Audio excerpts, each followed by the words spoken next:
Hello, you're through to Cathal Irwin here of advsafety.com. Today we're just doing a review on healthcare, and in this talk today we are going to talk about your feet and how it relates to the rest of your body, and obviously how that all relates back to the actual footwear that you're wearing. Today I'm talking to Declan Kearney of Castlebar Physiotherapy Clinic. So Declan's going to take us through some of the important features of your feet and I suppose general foot care and muscle care. Thank you, Cathal. When people look at the feet, they kind of take them for granted. They're at the bottom of your body. You don't really do anything with them. People always, when they look at their body, consider problems to be individual. I have a foot problem, I have a knee problem, I have a hip problem. They don't ever link what happens in the body with an area that's not in trouble. We often say that pain isn't often where the problem is, pain is where the problem ends up. And very often for people, the problem starts in the feet. The foot and ankle is a very, very complex joint. Leonardo da Vinci quoted it as saying it is the most natural and greatest feat of engineering in the natural world. Your foot takes a huge amount of use through your lifetime. On average, a person will take over 200 million steps during their lifetime. Every time your foot hits the ground when walking, you hit the ground with 1.5 times your body weight. When you run, it goes up to 6-7 times your body weight. So if you can see that through your lifetime, your feet take a huge amount of punishment, and that affects the rest of your body because your body sits on your feet. And your feet are your foundation. And if your foundation starts to fail, everything above it and your structure above it starts to fail. Okay, now we're just going to talk about the autonomy of the foot and the leg and how it relates to the rest of your body. Okay, as we see, the foot again sits below the shin, the very bottom of the foot. It's our one constant contact point with the ground, and over millions of years the body has evolved and the foot has changed to allow us to stand quite comfortably and to walk. You can see from the foot there are over 20 bones from the ankle down to the toes.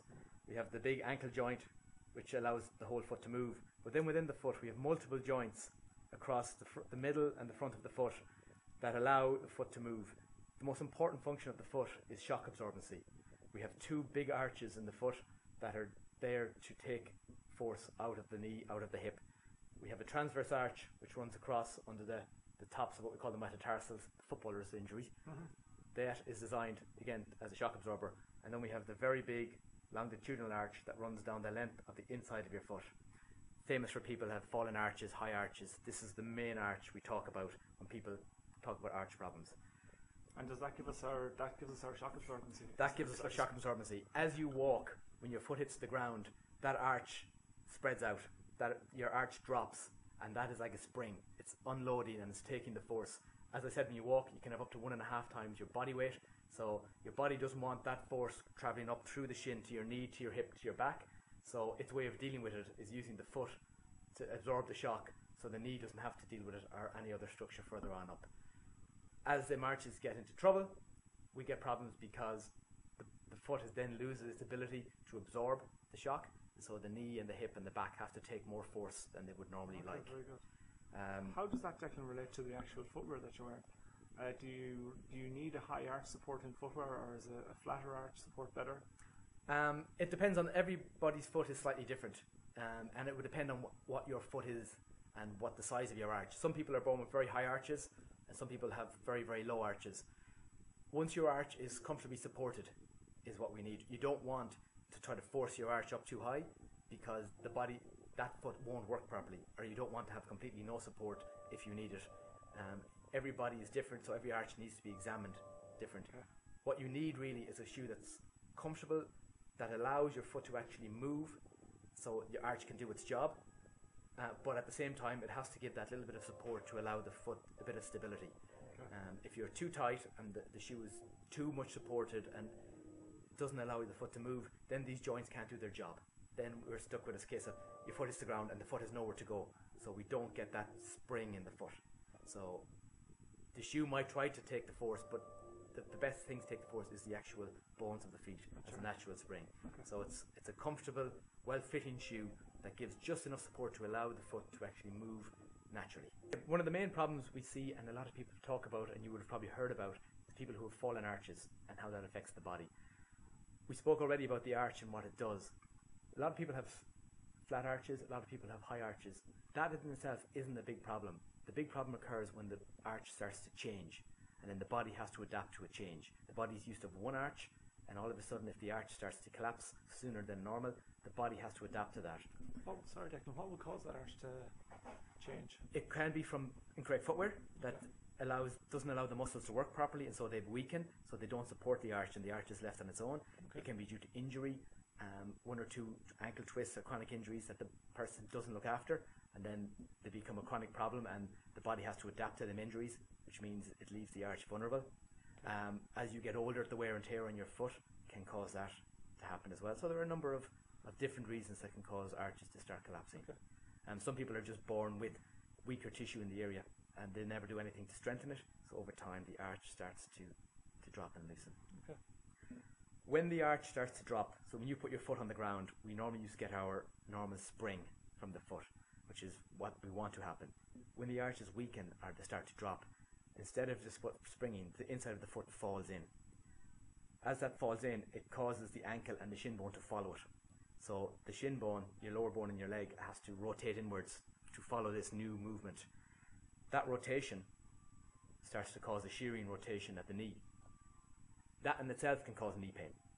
But what often happens is the body will try to compensate for this new movement by allowing the hip to rotate a little bit more to take the pressure off the knee. So as you walk, your whole of your leg starts to slightly twist inwards, following this arch that's now falling a couple of centimeters more than normal. But unfortunately, your body then has to deal with the hip, and that extra rotational movement at the hip has to be compensated for. The body will automatically try to start tightening muscles around the hip to accommodate this, or in some cases loosen a few muscles and weaken them to allow this rotation. That in itself can cause hip problems. So we've protected the knee, but now we're giving ourselves hip problems. The body will again look to compensate for the hip, so it will start to move the pelvis a little bit more to allow to give the hip some respite. That leads to the spine having to slightly move in a way it doesn't want to move, to allow the pelvis, to allow the hip, to allow the knee, to allow the fallen arch. The muscles have to adapt to that, so the body bit by bit is compensating, tightening some of the muscles in the back, loosening muscles in the hip.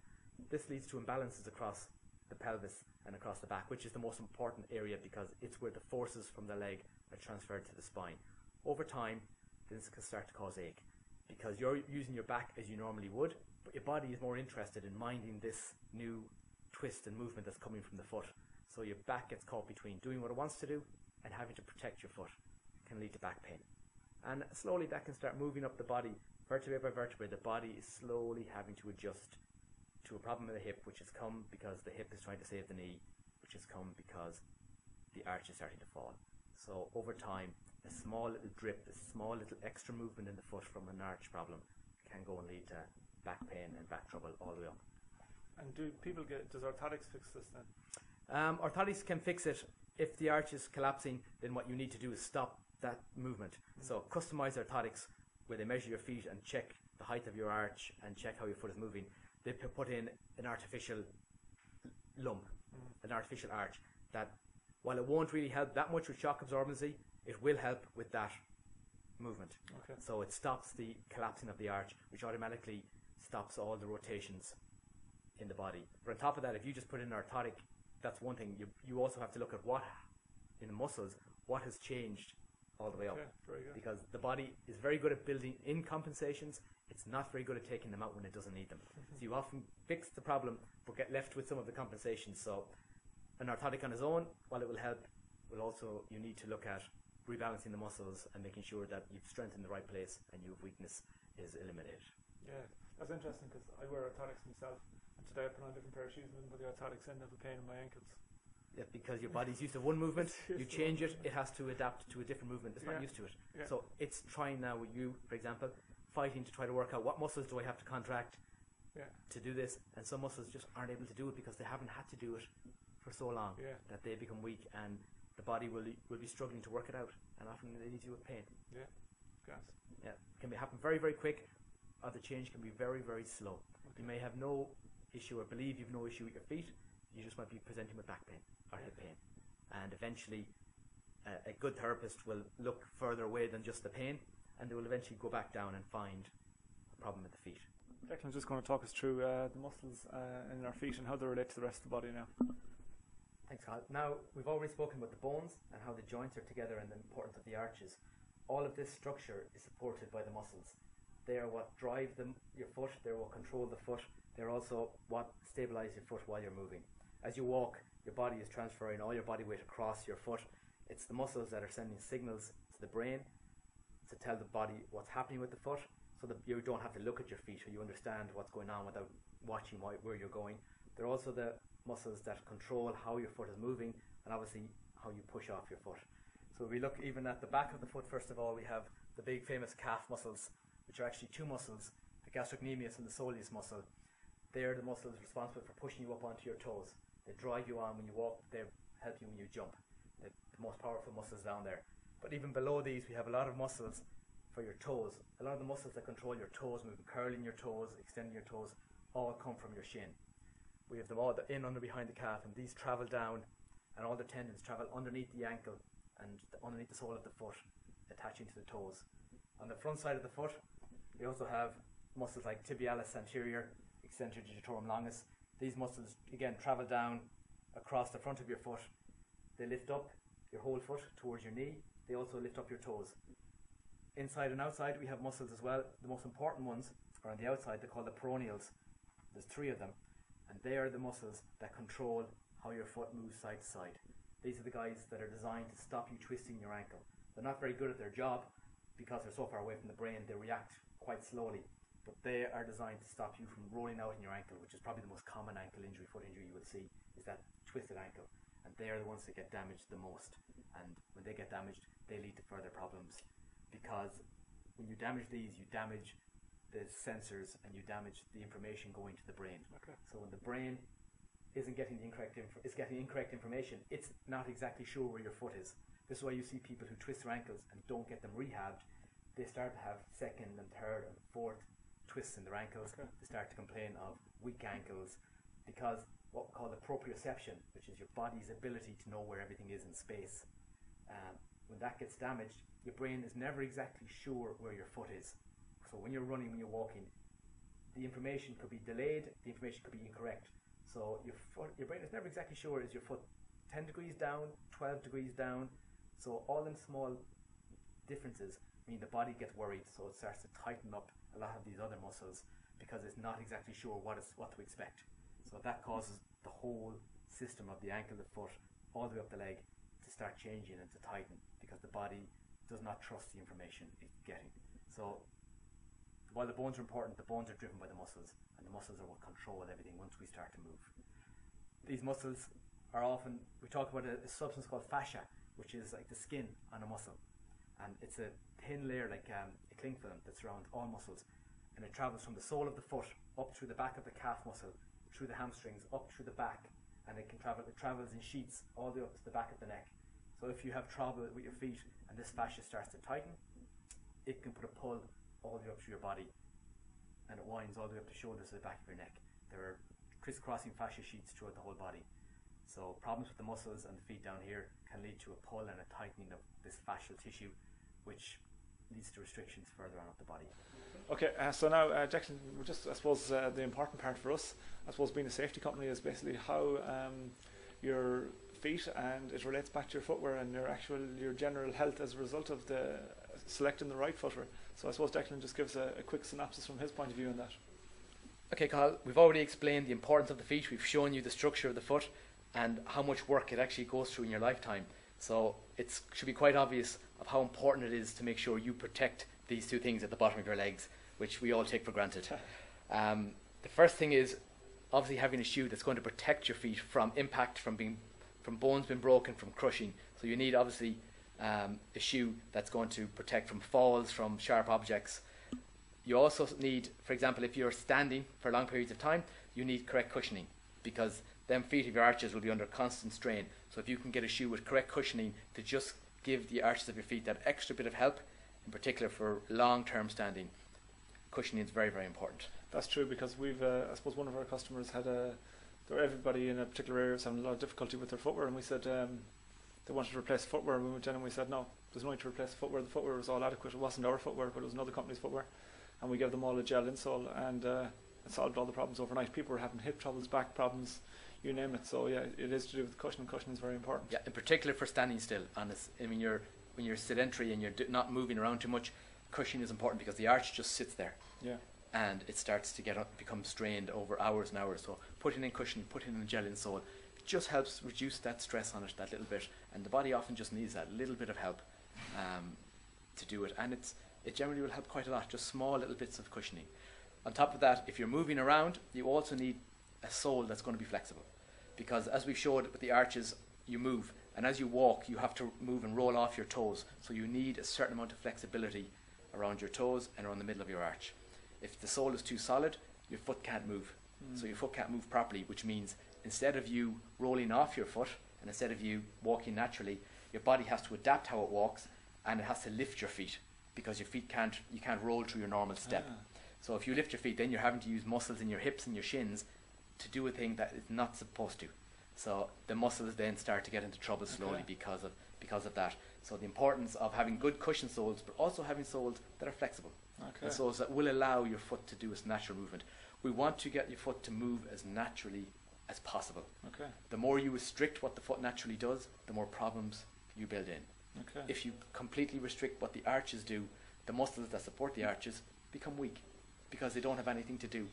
So over time they weaken, and then you change shoes, or you go into your runners at home, or you go into shoes at home, and all of a sudden your muscles are too weak to control your arch, and so you start to have problems. If you spend 9 hours a day in a shoe that is weakening your foot, as soon as you take it out of that, it can't cope.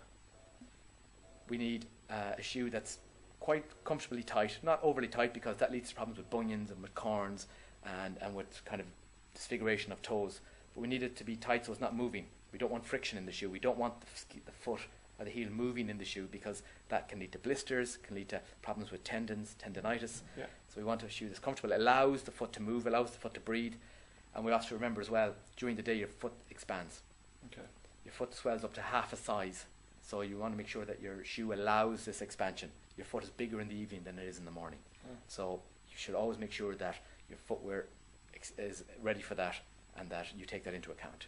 So overall, you encase these feats of engineering in a shoe. You have to make sure that the shoe is correct. Otherwise, you start to mess with the mechanics of the foot.